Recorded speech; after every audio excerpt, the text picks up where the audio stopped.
Society gives you a lot of cookies for things that are seen as like hustly, right? Things that are seen as tough and strong and masculine. And I spent a lot of my career as an entrepreneur being just head down, hustle, hustle, head down, hustle. And I think I've figured out the community thing and the importance of community really late in the game, actually. And I want to talk to you guys kind of how I came about it, and I don't know, hopefully it's useful to you. So I'm kind of obsessed. Yeah, it's fair to say that I'm obsessed with human psychology. I am the first weirdo of the Overtone Weirdo clan, and maybe because I don't intuitively understand humans very well, I'm so interested logically in figuring out how and why people have the behaviors and the choices that they have. So one of my favorite social phenomena is called the 5 chimps theory. Have any of you guys heard of it? Looks like there's a couple of nods. Okay, for those of you who aren't familiar, this is basically what it is. Zoologists have found that if you want to predict what one chimpanzee is going to do, the best way to do that is to look at the 5 chimpanzees that one spends the most time around. So it's not the ones that she trusts the most, not the ones that she is the most emotionally attached to, but the one that she literally spends the most minutes with. And I think that's an important distinction because the minutes that we spend with people are really impactful to our behavior. What's even more powerful about this is that it's not just in groups that chimpanzees have been in for really long periods of time. You can take one that is kind of loud and rowdy and in this rambunctious group and displace them into another group of chimpanzees that is softer and quieter and more respectful, and she will very quickly assimilate to the behavior of the 5 she spends the most time with, even if they're very different from the behaviors that she grew up with. Now, we're pretty much just chimpanzees with worse anxiety and maybe better hair, so it's not a surprise that this follows with humans. I think each of you can think just in your individual mannerisms, try to source just kind of the little things you do, verbal tics, sayings that you have, and I bet you can source almost every single one of them back to someone you've spent a lot of time around, a parent, a coworker, a teacher, a mentor, someone like that. And I'll give you an example of one of mine. In my early 20s, I shared an office space with a woman who said about every 5th or 6th word. It was a lot, probably more than anyone I've ever known. I noticed it pretty quickly, and I didn't want to be rude about it. I didn't know if she knew or...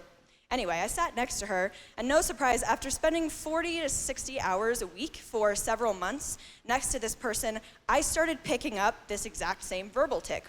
No surprise. What's weird about it, though, is I didn't even know when it started happening. I didn't notice it until after I was already doing it, and getting rid of this verbal tic was really very difficult. I had to go way out of my way to make sure that I didn't do it. Years later, it still comes up every now and again. A few years ago, there you go. Fuck, be on my team, you guys. Thank you.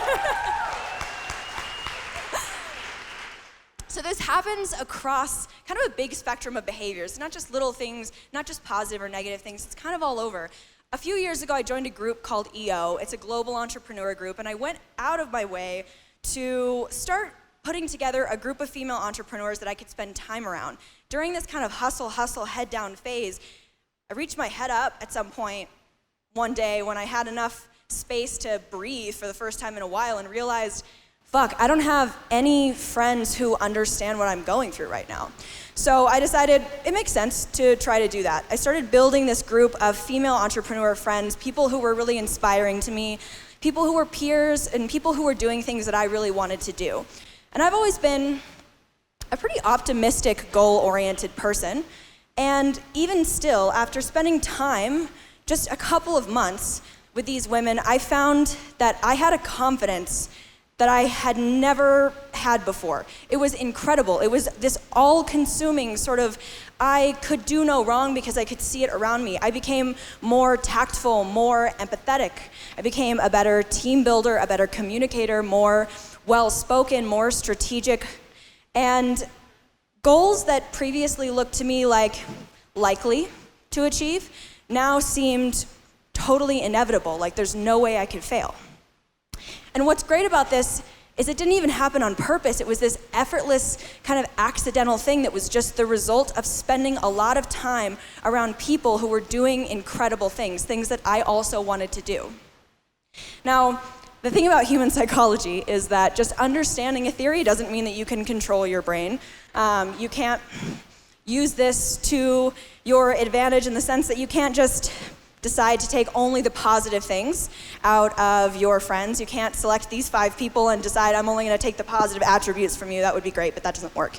But what is really incredible about this whole process is that you can leverage it to your advantage if you understand that no matter how incredible you are, and you are, no matter how much you've achieved, no matter how amazing, we can always compound exponentially our success by literally just sharing space with people who are inspiring to us. This is an actual 1 + 1 = 3 phenomenon, and it works whether you want it to or not. So you might as well use it to your advantage.